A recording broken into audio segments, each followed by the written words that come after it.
todos vocês a professora Luciana Andrade. Ela é do curso de Medicina e do curso de Odontologia, né? O curso de Medicina é lá do campus Vista Carioca e Odontologia do Citar América, e ela é integrante do Comitê de Ética em Pesquisa, então ela pode nos ajudar muito, né, com as informações. Obrigada, gente. Eu me sinto muito honrada, é sempre bom. Na verdade, já faço isso há vários semestres, tá? Tanto na educação quanto também na pós de saúde da família. E hoje, até de manhã, foi a primeira vez que eu fiz para o pessoal do MAD, mas na verdade hoje foi para os professores do MAD, que era para eles primeiro entenderem a dinâmica, para então depois a gente conversar com os alunos. Então eu vou buscar minha apresentação. Eu assim, acho que a gente podia ir direto e depois abrir para as perguntas, mas se alguém ficar muito angustiado com alguma coisa, quiser levantar a mãozinha, tudo bem, tá?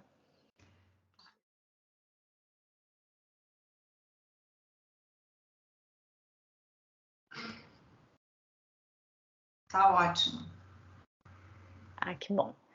Então vamos lá, pessoal, vamos conversar um pouquinho sobre ética na pesquisa com seres humanos e tentar dar algumas dicas aí sobre o cadastro de pesquisador e pesquisa. Elas nunca são suficientes, a gente sempre fica com alguma dúvida, mas eu acho que ajuda um pouco e a gente pode tentar sempre dar um jeito de melhorar essa situação. Então, como é que a gente começa? Na verdade, gostaria de começar falando, né, o que são os comitês de ética em pesquisa com seres humanos. Então, eles são órgãos colegiados, eles são compostos por várias pessoas, né, que são membros pareceristas, e essas pessoas avaliam se a pesquisa pode ou não ser realizada do ponto de vista ético. E a história dos comitês, ela remonta, na verdade, ao final da Segunda Guerra, quando, durante a Segunda Guerra Mundial, os nazistas fizeram vários experimentos com as pessoas sem qualquer consentimento, né, e coisas verdadeiramente criminosas. E então, assim que a guerra acabou, veio o Código de Nuremberg para criar as primeiras determinações éticas, né, de pesquisa. E aí ele traz essa questão de que, para uma pessoa participar da pesquisa, ela precisa consentir. Ela precisa estar de acordo. A partir daí, em 1996, no Brasil, se cria, quer dizer, várias resoluções éticas, várias normativas foram criadas, e hoje em dia o que a gente mais usa em caráter mundial é a Declaração de Helsinki, já na versão do ano 2000. Mas no Brasil, os comitês de ética em pesquisa, eles foram criados através de um sistema chamado CEP-CONEP, e isso foi em 1996, com a chegada também do Projeto Genoma, que o Brasil não queria ficar de fora do Projeto Genoma, mas o Brasil precisava, com o Projeto Genoma, usar várias pessoas como participantes, então teria que agir de uma maneira ética correta, de acordo com o resto do mundo. E aí criou-se uma rede de comitês de ética que é gerida em Brasília pela Comissão Nacional de Ética em Pesquisa. Essa comissão, ela é do Conselho Nacional de Saúde, né? Então foi lá em 1996 que começou e até 2012 isso caminhou na forma de papel, com os CEPs todos do sistema CEP-CONEP cadastrados via papel e fazendo todas as análises em papel. Em 2012, chegou então a plataforma Brasil, que a gente vai falar daqui a pouquinho, apresentar, né? Vamos falar bem e vamos falar mal. E os CEPs hoje em dia são cerca de 831, se não me engano, estão espalhados pelo país inteiro, e eles são, normalmente, CEPs de órgãos, de instituições que possuem ensino ou pesquisa, tá? E aqui, para a gente entender as siglas, CEP é cada Comitê de Ética em Pesquisa, CONEP é a Comissão Nacional de Ética em Pesquisa, que fica lá em Brasília e faz toda essa gestão. Para que serve esse sistema e qual é o papel de cada comitê de ética? Na verdade, proteger o participante da pesquisa, né? Proteger dos danos e garantir que ele tenha seus direitos durante o tempo em que ele está participando. E assegurar também que essa pesquisa vai ser realizada de acordo com princípios éticos, tá? Na atualidade, as resoluções utilizadas são a 46612, que é uma revisão lá da primeira que criou o sistema CEP-CONEP, a 51016 e a 58018. A 510 de 2016 é uma resolução para vocês, é uma resolução que fala a língua das ciências humanas e sociais. A 58018, a 46612 é uma resolução geral sobre ética em pesquisa, mas muito voltada para a área da saúde, e a 58018 é especificamente de situações de estudos dentro do SUS, feitos dentro do SUS, para o SUS, enfim, tá? Falando um pouquinho da 51016, o que ela diz em seu primeiro artigo, né? Esta resolução dispõe sobre as normas aplicáveis a pesquisas em ciências humanas e sociais, cujos procedimentos metodológicos envolvam a utilização de dados diretamente obtidos com os participantes ou de informações identificáveis ou que possam acarretar riscos maiores do que os existentes na vida cotidiana, na forma definida nesta resolução. Quando eu terminar, eu vou mandar essa apresentação para vocês, e aí eu mando também a resolução 510 de 2016, porque vocês vão ver que ela é muito tranquila da gente ler inteira, ela nem é tão grande assim, comparado com as outras resoluções da CONEP, tá? Bem, e aí é que vem o trabalho. Esse trabalho, como é que é feito? Como é que é feito o trabalho dos comitês de ética através dessa plataforma Brasil? Na verdade, a gente tem, então, uma gestão em Brasília com uma comissão central, né, que une todos esses comitês de ética. E isso tudo é feito através da plataforma. Então, a plataforma ela serve para que o pesquisador envie o projeto dele para um comitê de ética, para que o comitê de ética receba, porque esse projeto é enviado diretamente para Brasília CONEP, aí ela distribui para cada comitê. Aí o comitê avalia, devolve, e a plataforma manda para o pesquisador novamente. Então, essa plataforma, na verdade, é uma plataforma que precisa ser muito robusta, né? Mas ela tem algumas coisinhas que são um pouco chatas para a gente ainda. Ela já foi muito pior, gente. Vocês não têm noção. Já foi uma plataforma impossível, até porque ela caía toda hora. E agora, pelo menos, ela tem uma certa estabilidade e algumas ferramentas muito boas. A carinha dela é essa aqui. A gente acessa pelo link plataformabrasil.saude.gov.br. Ela tem várias abas aqui que são interessantes e algumas até eu vou mostrar para vocês depois, tá? E acaba sendo como a gente vai enviar nosso projeto.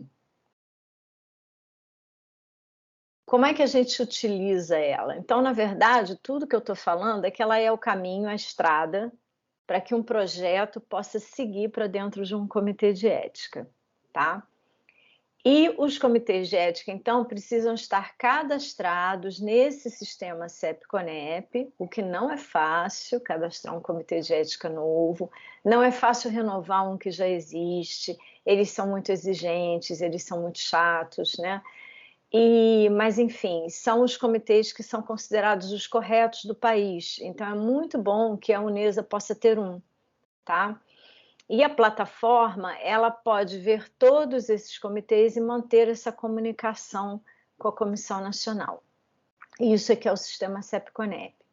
Então, não existe, assim, uma diferença. Muitas vezes me fazem as perguntas, eu vou botar meu projeto na plataforma ou eu vou mandar para o seu comitê? Gente, você vai mandar para o comitê, só que você vai mandar para o comitê através da plataforma, tá? A plataforma é o link que você vai usar para fazer isso, tá? E da mesma forma que os pesquisadores e seus projetos devem estar cadastrados, assim como os CEPs também estão, né? Quando a gente vai fazer esse cadastro de pesquisador, que é o primeiro a ser feito, a gente precisa já ter em mãos uma foto que vai ser anexada, e aí eles especificam o tamanho da foto, mas é uma foto que não pode, acho que não pode ter mais de... Ih, gente, esqueci o tamanho agora. Mas, enfim, quando você abre a plataforma Brasil, eles já te indicam o tamanho dessa foto, tá? Mas pode ser uma foto, hoje em dia existem alguns aplicativos no telefone que transformam a foto numa 3x4. E aí, essa em 3x4, ela fica perfeita para entrar no site. Precisa-se também da cópia de alguns documentos, como, por exemplo, o currículo Lattes e identidade. Então, você tem que fazer um PDF ou um arquivo JPG de um documento de identidade que você vai anexar e baixar o seu currículo Lattes, né, que você finge que vai imprimir, na verdade salva como PDF e aí incorpora na plataforma. E além disso, tem um local onde também a gente informa o link do Lattes, tá? Então nada vai começar se o Lattes não estiver ok, tá? Então já é bom até atualizar ele. Aí a gente acessa a plataforma Brasil, né? .saude.gov.br e eu dou algumas dicas aqui para esse caso. A minha primeira dica é que a gente possa fazer isso acompanhando o chamado Manual do Pesquisador, que é encontrado bem no início da plataforma, já vou mostrar a vocês, numa daquelas abinhas coloridas que apareceu ali e que qualquer um pode baixar. O manual ele é sempre atualizado, então cada vez que a gente vai é bom sempre pegar o último, e com ele aberto é muito mais fácil a gente ir fazendo o cadastro, né? Então, na tela a seguir, eu já mostro aonde a gente baixa o manual. O manual fica aqui em Manuais da plataforma, que aliás são vários, né? Quando a gente clica nessa caixinha, aparece a listagem dos manuais e o pesquisador é o primeiro.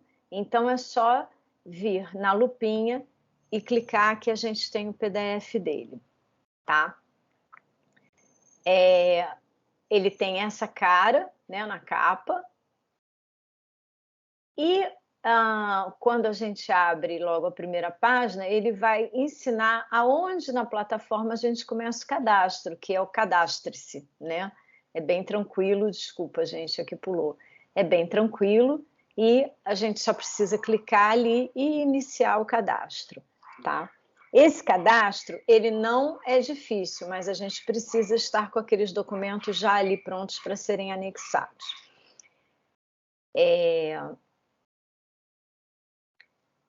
Então, existem umas etapas, e aí, de acordo com o manual, se você preencher as etapas 2 e 3 do cadastro com as informações e adicionar os documentos, você já consegue terminar esse cadastro.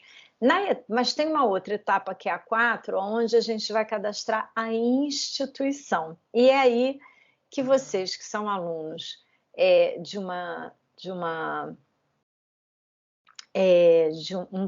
programa de pós-graduação que é da Unesa, vocês vão cadastrar o CEP Unesa, tá?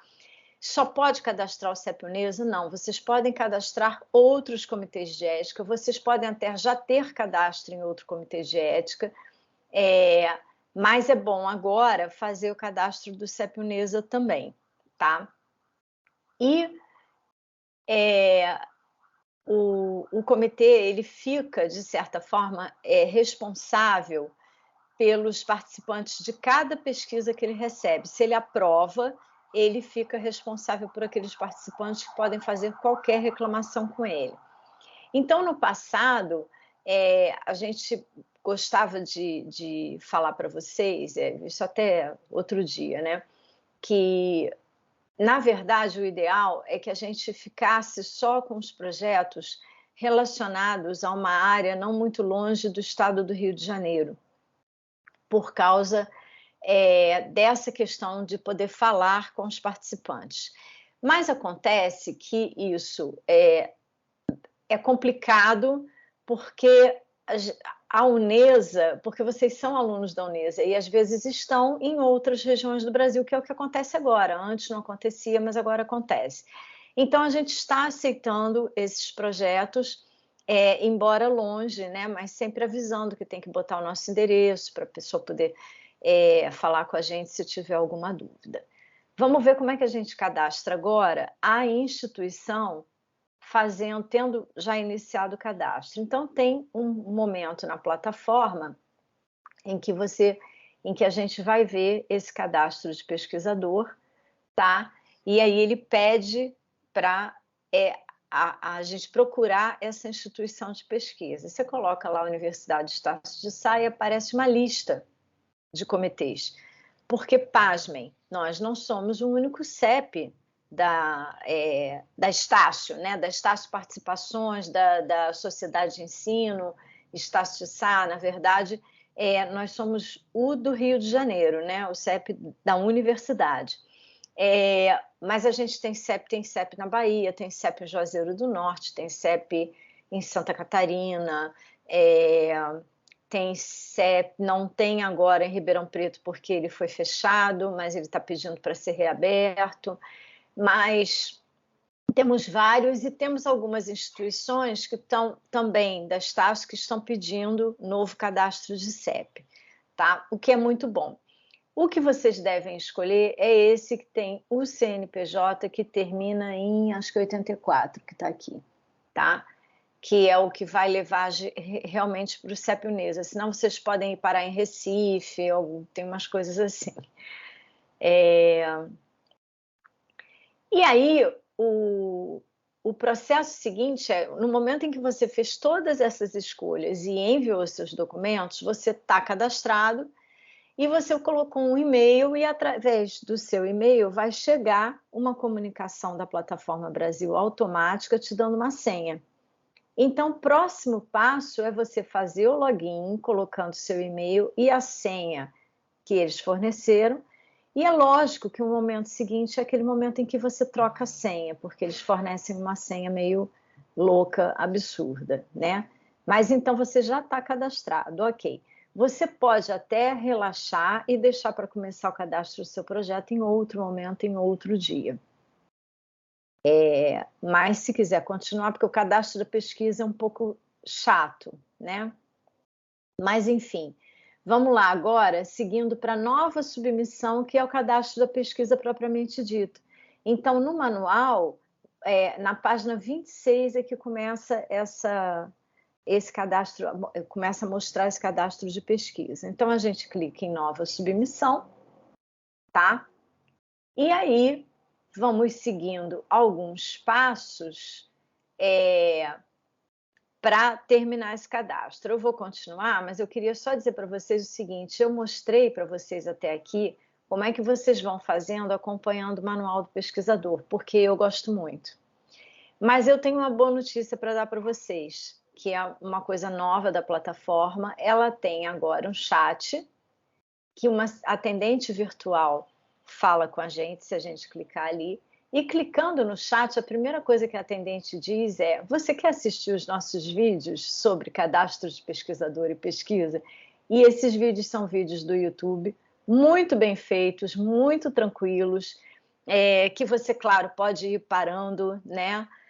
Então, para o povo que gosta mais do papelzinho, anotar, passar um highlight, como eu, né? Os mais antigos, fica ali com o cadastro, com o manual do pesquisador. Mas quem quiser assistir o vídeo, assiste o vídeo, né? E já vai percebendo como é que as coisas são feitas. Os vídeos são bem bacanas, tá? Essa é uma novidade que surgiu ano passado, é uma coisa bem novinha. Quando a gente cadastra o protocolo de pesquisa para a Plataforma Brasil, a gente precisa, e principalmente para atender ao CEP e UNESA, porque cada CEP vai ter as suas especificações, a gente precisa enviar alguns documentos, tá? A primeira coisa é que o cadastro natural, ele faz a gente preencher um formulário que se chama Informações Básicas da Pesquisa. Isso é o que a gente vai preencher. E isso vai acontecer automaticamente à medida que eu for caminhando pela Plataforma Brasil com o meu projeto, tá? Mas o CEP UNESA pede, por exemplo, uma carta de apresentação que a gente vai anexar ao final de completar o formulário. Quando termina de completar o formulário é que a gente anexa vários documentos, tá? Entre eles uma carta de apresentação, está lá no nosso site. A gente pede que nessa carta vocês possam explicar o projeto, mas não dizer, não é você dar um desenho, um resumo dele. Na verdade, é apresentar que o projeto vai ser feito. Essa carta de apresentação ela pode ser do próprio pesquisador, mas ela pode ser por exemplo, a Rita escreve para as pessoas, entendeu? Ela já tem um modelo pronto para fazer isso. Aí bota o título da pesquisa do aluno e se é aluno de mestrado ou doutorado, porque isso ajuda bastante a gente. O olhar do comitê ele vai ser diferenciado se é um pesquisador do Pesquisa Produtividade, se ele é um aluno de pós-graduação, se é uma pesquisa de IC de algum professor, se é um TCC de um aluno de graduação, porque a gente precisa ter esses focos diferentes, né? São níveis diferentes, então a gente precisa olhar com esse cuidado. E é isso que a gente pede, tá? Ao final também do preenchimento do formulário, o formulário vai pedir um resumo, vai pedir aquelas coisas que são comuns, qual é a sua metodologia, e vai fazer umas perguntinhas do tipo, quais são os riscos e os benefícios da pesquisa, a gente vai falar já, é importantíssimo que isso esteja definido, tá? E ao terminar o preenchimento do formulário, cria-se uma folha de rosto automática da Plataforma Brasil, né? E essa folha de rosto a gente tem que imprimir, pegar a assinatura do representante da instituição e fazer um scan e botar ela de novo lá dentro, tá? Então, tem uma parte em que o próprio pesquisador assina e a outra parte é a parte que a instituição declara estar ciente daquela pesquisa. Aí isso aqui vai lá para dentro de volta. A outra coisa que vocês vão inserir vai ser o projeto completo, ou brochura do investigador. O projeto completo, ele na verdade, o que o aluno de pós-graduação usa? O material que ele leva para o exame de qualificação, tá? Normalmente ele usa esse, tá? Ele pode fazer um ajuste ou outro, mas normalmente ele usa esse como sendo o projeto completo, porque é o que ele tem escrito naquele momento, né? Ele precisa anexar o termo de consentimento livre esclarecido. O termo de consentimento livre esclarecido vem lá desde então do Código de Nuremberg e depois foi melhorado com todas as declarações de Helsinki e relatório Belmonte e outras coisas desse tipo. E ele é um termo onde a gente convida a pessoa a participar da pesquisa e pede a ela que dê o seu consentimento, tá?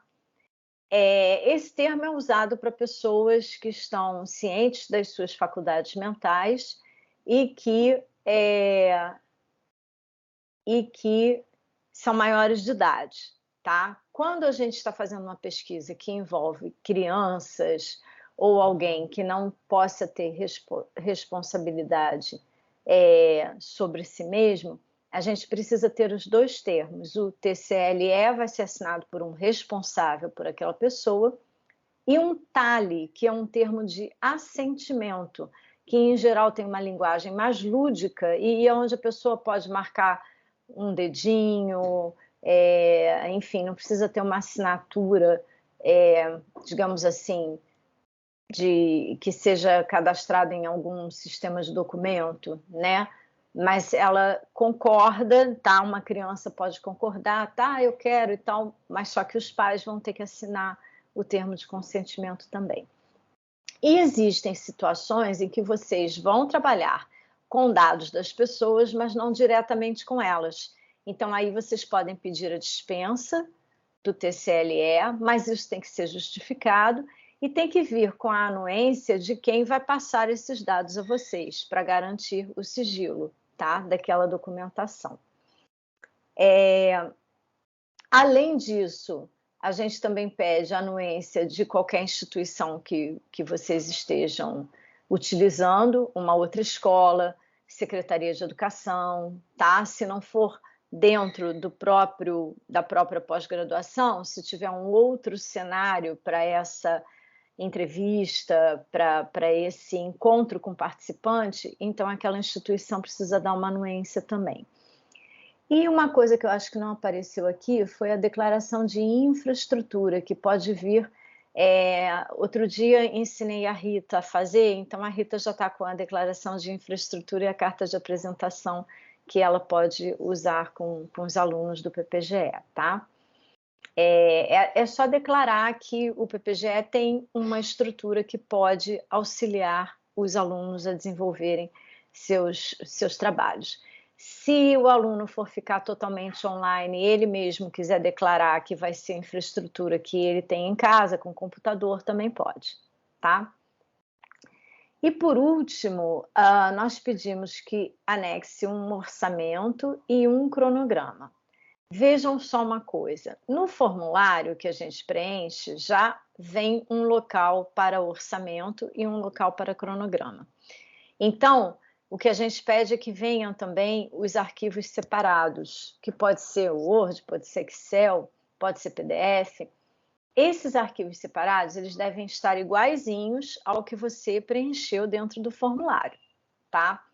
E devem vir assinados e datados, até para proteção de vocês mesmos, ok? Isso tudo a gente explica no site do comitê, que daqui a pouco aparece aí também. Eu tenho uma observação aqui, né, que é exatamente essa, que todos os documentos que são anexados em separado estejam com as assinaturas e datas, tá, pessoal? É importante isso. Continuando aqui, quando a gente ir voltando um pouquinho lá para o nosso cadastro lá da Plataforma Brasil, ele pede que a gente escolha a instituição proponente. Então, você já cadastrou o CEP Unesa, mas aí você também tinha o CEP da Federal Fluminense, o CEP do Fernandes Figueira, o CEP da UFRJ, e aí você ali, quando você abre e vai escolher qual que você quer agora? Não, agora o meu trabalho é para pós-graduação de educação da Unesa, aí eu vou lá e escolho o CEP Unesa, tá? Na etapa 2, ele pede assim, qual é a sua área temática especial? É muito importante saber que não existem áreas temáticas especiais para nós. Áreas temáticas, quer dizer, existem, mas eu até vou falar um pouquinho sobre elas, mas é porque quando a gente marca a área temática especial, a gente está correndo um risco muito grande do projeto ir embora direto para a Comissão Nacional e não passar pelo CEP. E aí demora muito para ele ser analisado. O que são áreas temáticas especiais? Importação de materiais pesadíssimos que são usados aí para coisas em medicina, em outras pesquisas. Trabalho com populações indígenas, tá? Porque são populações com as quais a gente tem um cuidado maior, e a CONEP tem um cuidado maior, então eles entram em temática especial. E um que não afeta vocês, que são pesquisas em genética humana que vá fazer uso de alguma coisa que tenha um processo invasivo com a pessoa, né? Não são nem as pesquisas comuns de laboratório, de estudo de um gene ou uma proteína qualquer, mas são projetos que vão realmente mexer com as pessoas e que estão dentro de genética humana. Então, essas são áreas especiais. A gente não marca, a gente só escolhe uma grande área, por exemplo, educação e tal, e segue a partir daí. Pode ser que nesse momento vocês não encontrem a área, porque vocês vão ver que a plataforma tem uma coisa muito chata, ela é desenhada para a área da saúde, porque ela começou na área da saúde, e só em 2016 é que ela chega com uma regulamentação para as ciências humanas e sociais.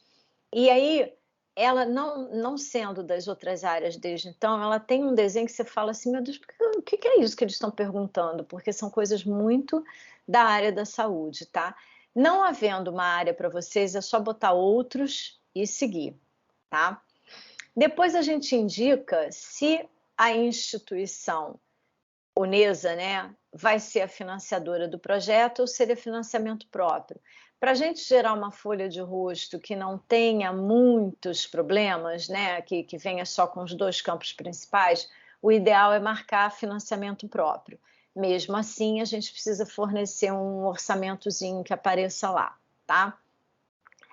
E depois vai preenchendo os dados da pesquisa, aonde ele vai pedir resumo, metodologia, dizer quantos participantes você vai usar, se são todos brasileiros, se vai ter dados só dos participantes ou dado secundário, que é alguma ficha, algum prontuário, alguma coisa desse tipo. Na etapa 5, a gente informa uma outra coisa que é importante, se o projeto é multicêntrico, ou seja, se ele vai ser replicado por vários comitês de ética, ou se ele vai ter só o centro coordenador, que é um comitê só.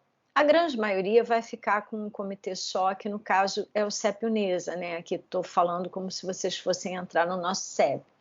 E aí, se ele não é multicêntrico, a gente escolhe então o CEP de destino, nesse caso UNESA, e se ele for multicêntrico, para um aluno da nossa instituição, a gente escolhe UNESA como coordenador e os outros ou o outro como um coparticipante. Isso significa que a primeira análise vai ser feita pelo CEP UNESA e aí quando tiver aprovado, ele automaticamente vai para outro CEP sem a gente fazer nada. É a própria Plataforma Brasil que faz isso, tá? Então, fornecer esses dados na Plataforma Brasil é muito chato, pode levar tempo, pode ser irritante em algumas situações, mas fornece o material para a própria plataforma trabalhar depois.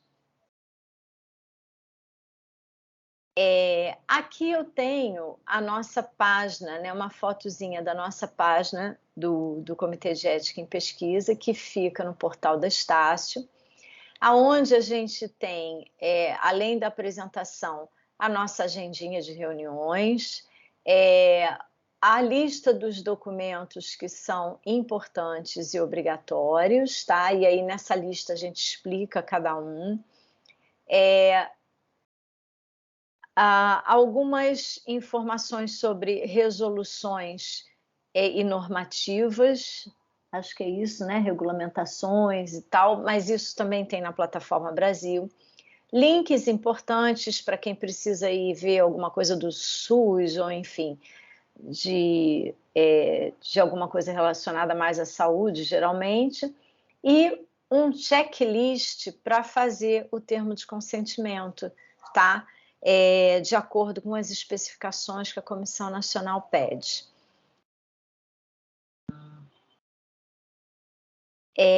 Nos documentos obrigatórios, então, de novo, estão aqui listados aqueles que eu coloquei naquele outro slide, né?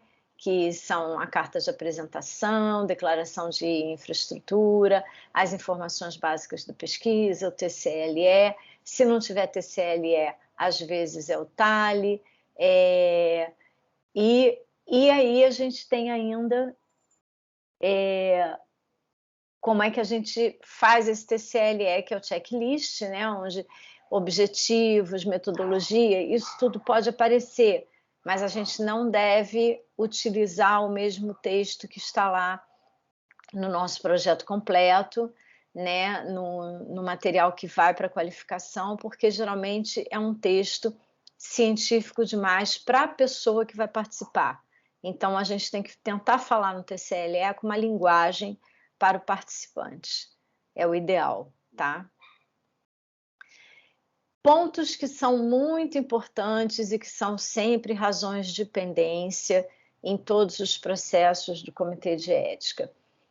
O primeiro é a análise de riscos e benefícios. Ela vai aparecer lá nas informações básicas da pesquisa e a gente vai ter que completar, e ela tem que estar replicada no TCLE e no projeto completo. Então, o que você escrever no formulário da Plataforma Brasil tem que estar escrito também no TCLE. Não pode escrever que a pesquisa não tem risco, porque de acordo com as resoluções, isso não existe. De acordo com as resoluções, qualquer pesquisa envolve um risco, mesmo que muito baixo, mesmo que só de vazamento de alguma informação. Então, você precisa sempre dizer qual é o risco. Você pode dizer, essa pesquisa possui risco baixo, que é o risco de alguma pergunta ser constrangedora ao participante.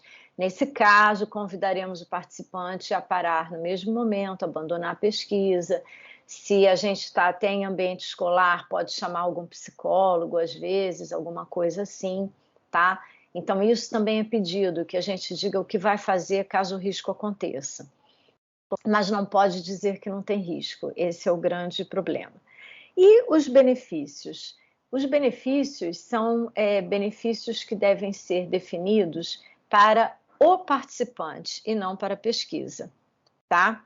Não é o benefício da sua pesquisa para você, é o benefício que participar da pesquisa traz para o participante. Então, é mais ou menos assim. Eu sou convidada a participar, não sei, um de vocês quer fazer um questionário comigo a respeito de alguma coisa em educação médica, por exemplo, né, que é onde eu trabalho. Aí vocês me convidam e eu, na mesma hora, penso assim, mas que risco eu estou correndo de participar? Mas o que é que eu ganho participando? Então, são essas perguntinhas que a gente deve ter na cabeça para formular os riscos e benefícios. Como é que eu posso afetar essa pessoa?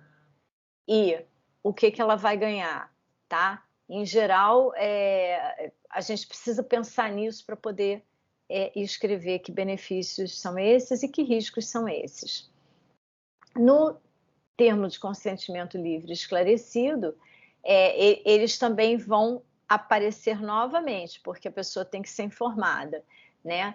E o termo, ele deve ser dirigido ao participante, então a gente sempre convidar, que você está sendo convidado a participar dessa pesquisa, né? Com uma linguagem simples, então de preferência não copiar uma metodologia complicada, não colocar referência bibliográfica, nada disso é necessário no TCLE. Os riscos e benefícios e o direito de sair da pesquisa, o direito de indenização. A Comissão Nacional exige que a gente diga que ele tem direito à indenização mesmo quando a gente não vai pagar nada, tá? Assim, você informa que a sua pesquisa não vai pagar, não vai dar dinheiro a eles, mas que se ele se sentir incomodado com alguma coisa, que se houver algo contra a pessoa dele, ele pode reclamar com o Comitê de Ética e até pedir uma indenização. Geralmente é o comitê mesmo que fica com essa carga, tá? E aí, por causa disso, você termina o TCLE colocando o contato do comitê, tá? E a outra razão de pendência também terrível é o cronograma da pesquisa, porque esse aqui, eu sei que é apertado para alunos de pós-graduação, mas é que a pesquisa em campo com o participante, ela não pode ser iniciada antes da aprovação do Comitê de Ética, tá? E aí a gente tem que prestar atenção em fazer esse cronograma sempre um pouco para frente e prestar atenção também nisso que eu vou mostrar agora para vocês, que é como é que um projeto tramita quando ele vem para nós através da Plataforma Brasil. Tá? Então você acabou o seu cadastro e acabou o cadastro da sua pesquisa e escolheu o CEP Unesa. Então, você submeteu esse projeto. E aí ele chega na Plataforma Brasil, a plataforma viu que você escolheu o CEP Unesa, ela dirige diretamente para o CEP Unesa, ele fica numa caixinha para a gente que se chama recepção e validação documental. Na recepção e validação documental, quem está lá é a Grace, né? A secretária do Comitê de Ética que vocês conhecem. E aí a Grace vai fazer a checagem da documentação que você mandou. Se a documentação estiver incorreta, ela clica em pendência documental. Aí ela preenche um campo em que ela pede a vocês para irem ao nosso site e verificar o que está incompleto ou qual documento que está errado. E aí, esse projeto, ele efetivamente não entrou no Comitê de Ética, ele ficou pendurado numa janela. É importante que vocês entendam isso, tá? Ele foi cadastrado, existe um título para ele, mas ele não entrou efetivamente. Por outro lado, se toda a documentação estiver correta, a Grace aceita o projeto e ele recebe imediatamente uma numeração, que é o Certificado de Apresentação à Análise Ética, ou CAI. É um número enorme, cada projeto vai ter um, e o final do número é o número do Comitê de Ética, tá? Então, esse 5284 aqui somos nós, CEP Unesa. O projeto aceito, o que vai acontecer, digamos que vocês tenham feito isso agora, o projeto entrou, né? Porque a documentação estava toda correta, que eu sei que a de todos estará, e aí ele recebeu um CAI. Como é que você sabe que isso acontece? A cada um desses passos aqui, você vai sendo informado por e-mails pela Plataforma Brasil. Ok? É a plataforma, não o CEP, que falam com vocês. Então, é a plataforma que manda o CAI e diz: você agora entrou em relatoria. Na verdade, você vai para uma caixa um pouquinho antes da relatoria, que é para ser destinado a algum relator, né? Só que eu acho que a plataforma informa vocês que já está em relatoria. Mas ele é aceito, digamos que ele foi aceito hoje.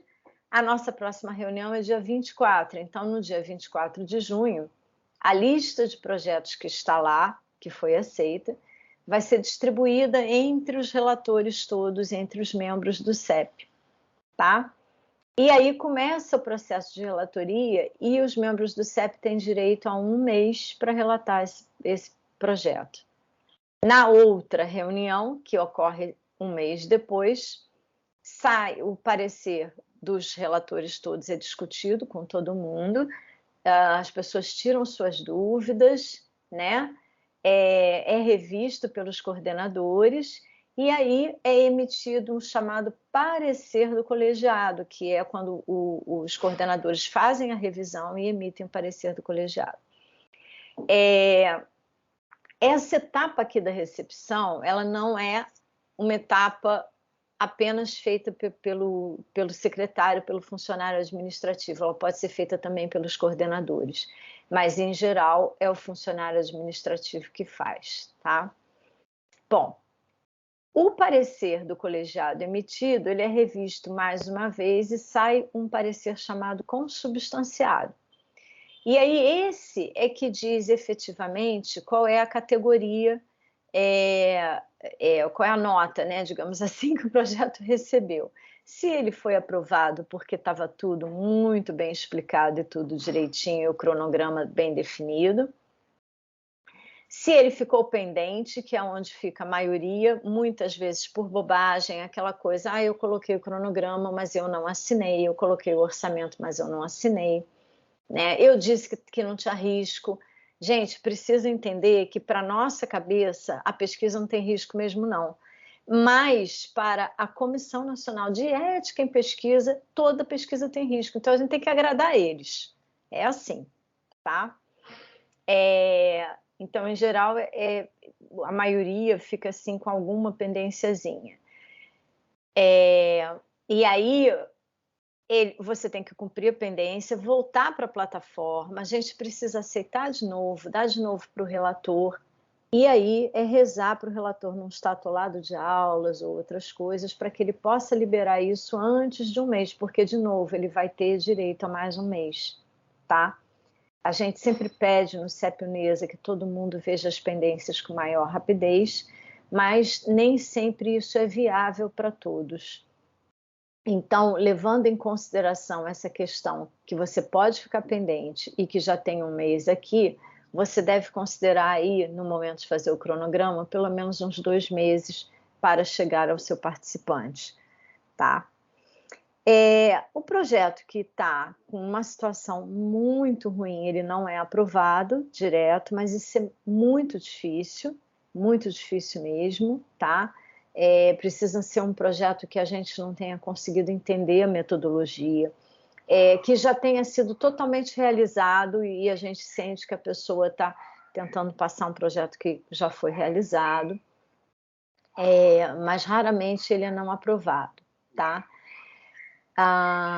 E o último parecer que é possível de ser emitido é um parecer de retirado, mas essa é uma coisa muito pontual e é feita quando o pesquisador solicita que retirem o projeto dele dali, tá?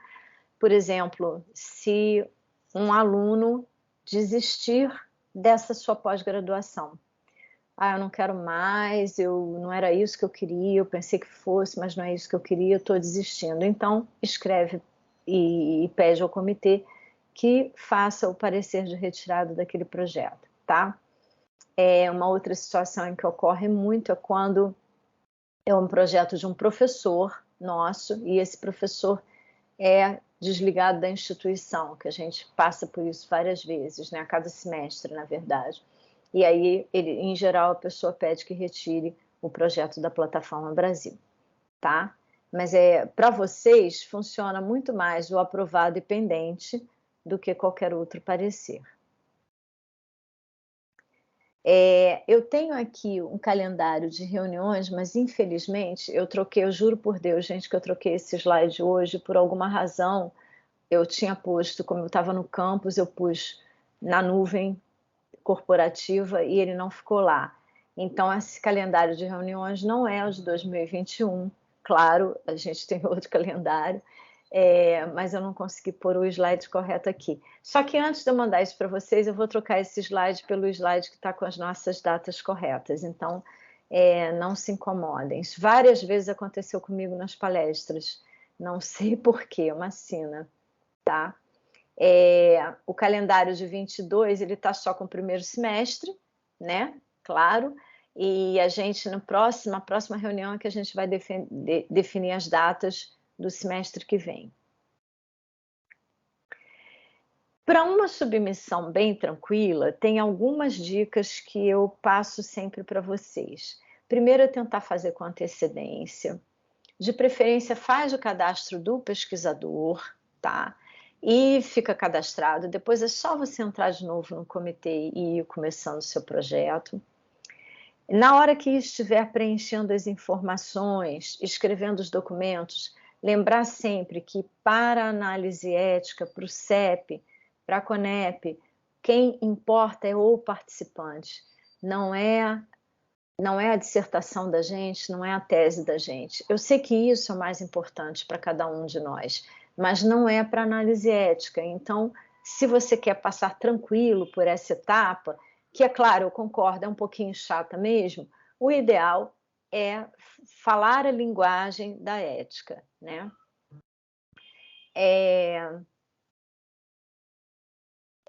Lembrar também que toda pesquisa sempre tem riscos, então não pode dizer que não tem. E todos os documentos devem ter data e assinatura, tá? Aqui eu tenho o link lá para o nosso CEP, tá? Quando vocês precisarem ver a listagem de documentos. Estou tentando me lembrar aqui na questão das dicas, alguma coisa que eu ia dizer. Sim, lembrei. Se você começa o cadastro da sua pesquisa e não está com tempo, faltou ainda um documento, não tem problema, porque a Plataforma Brasil salva automaticamente e você também tem um botão para clicar salvar. Aí você sai e no dia que for mais conveniente, você volta novamente, faz seu login, clica em editar e continua a edição do projeto. Falando um pouquinho sobre nós somos 13 relatores, sendo, na verdade, agora 2 representantes de participantes, tá? Então, 2 pessoas que são da sociedade civil e participam representando os participantes de pesquisa, né? O funcionário administrativo, que no caso é a Grace, tá? E os outros são professores da casa de diferentes áreas, tanto área da saúde, educação, direito, educação física, psicologia, enfim, isso está em saúde também, mas é que são várias formações para justamente poder ajudar na análise dos projetos. E nosso endereço é o mesmo de vocês, tá? Eu tirei apenas o telefone porque, na verdade, o telefone agora não está funcionando, né? Tem um problema lá, mas eu estou vendo o e-mail do CEP todo dia, tá? Então eu posso ajudar com qualquer pergunta que seja feita por e-mail. E agradeço aí a vocês, fico aqui disponível para perguntas, vi que já tem alguma coisa lá no chat. Boa noite, Luciana. Tem um ponto que os alunos perguntam muito, é se a gente também tem que mandar os instrumentos de coleta. Olha, é bom. Muitos pesquisadores gostam de ver, tá? Principalmente na área de vocês, é comum que se analise as perguntas que estão sendo feitas para os participantes. Então, é bom sim ter um instrumento de coleta. Se ele é um instrumento de coleta já muito conhecido, que tem um nome, uma sigla, que já está bastante referenciado, aí talvez não precise, porque é uma coisa mais conhecida, mas quando é uma coisa de criação própria, ou que você trouxe de um único lugar, enfim, aí é bom passar um instrumento de coleta por nós também, tá? Para uma análise. Mas isso é o de menos, colocar um instrumento de coleta é o de menos. Gente, agora eu me lembrei de uma coisa que é importante que eu diga, que é uma coisa bem chata da Plataforma Brasil, né?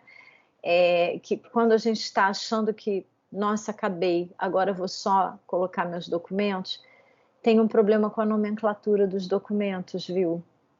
Eles, na verdade, a plataforma, eles até dizem lá, você não pode colocar caractere especial, se for, em geral, é melhor não ter letra maiúscula, colocar tudo no minúsculo, se quiser separar as palavras, usar só o underline.